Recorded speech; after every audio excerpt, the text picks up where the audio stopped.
കളർഫുള്ളായിട്ട് നമ്മൾ സാലഡൊക്കെ ഉണ്ടാക്കി കൊടുത്താൽ അവർ ഈസി ആയിട്ട് കഴിക്കുന്നത് വെറുതെ ഞാൻ തെറ്റിദ്ധരിച്ചു. പക്ഷേ ഞാൻ വിടുമോ, വേറൊരു അറ്റംപ്റ്റും കൂടി ചെയ്യാമെന്ന് വിചാരിച്ച് ഞാനുണ്ടാക്കിയ സാലഡിനെ ഒരു സാൻഡ്വിച്ച് പോലെ സെറ്റ് ചെയ്യാൻ വേണ്ടിയിട്ട് ഞാൻ പോവുകയാണ്.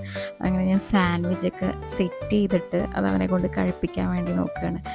അവനത് അത്ര ഇഷ്ടത്തോടു കൂടിയൊന്നല്ല കഴിക്കുന്നത്, എന്നാലും നോക്കാം അവനത് കഴിക്കുമോ എന്നുള്ളത്. അവൻ ചിരിച്ചിട്ട് വളരെയധികം നല്ല ഹാപ്പിയോട് കൂടിയിട്ട് അതെടുക്കുന്നുണ്ട്. കഴിക്കുമെന്ന് നോക്കാം. അതിങ്ങനെ കഥയൊക്കെ പറഞ്ഞ് നിൽക്കുന്നുണ്ട് എങ്ങനെയെങ്കിലും കഴിക്കാതിരിക്കാൻ. പക്ഷേ അവനത് അവസാനം കഴിക്കാൻ നോക്കുന്നുണ്ട്. അങ്ങനെ അത് അവൻ ബൈറ്റ് ചെയ്തു. യെസ്, അതങ്ങനെ അവൻ കഴിച്ചു. ഇത് കഴിച്ചപ്പോഴത്തേനും എനിക്ക് ഭയങ്കര ഹാപ്പി ആയിരുന്നു. വെജിറ്റബിൾസ് ആണല്ലോ ഉള്ളിൽ പോകുന്നത്. അപ്പം ഈ ഹെൽത്തി ഫുഡ് കഴിപ്പിക്കാൻ ഭയങ്കര പ്രയാസമാണെന്നൊക്കെ ഞാൻ വിചാരിച്ചു. പക്ഷേ ഈ ഒരു സാലഡ് ഡ്രസ്സിങ് അവനത് വളരെയധികം ഇഷ്ടത്തോടു കൂടെ തന്നെ കഴിക്കുന്നുണ്ടായിരുന്നു. ആർക്കെങ്കിലും ഈ ഒരു സാലഡ് ഡ്രസ്സിങ് റെസിപ്പി വേണമെങ്കിൽ താഴെ കമൻറ്റ് ചെയ്യാം കേട്ടോ.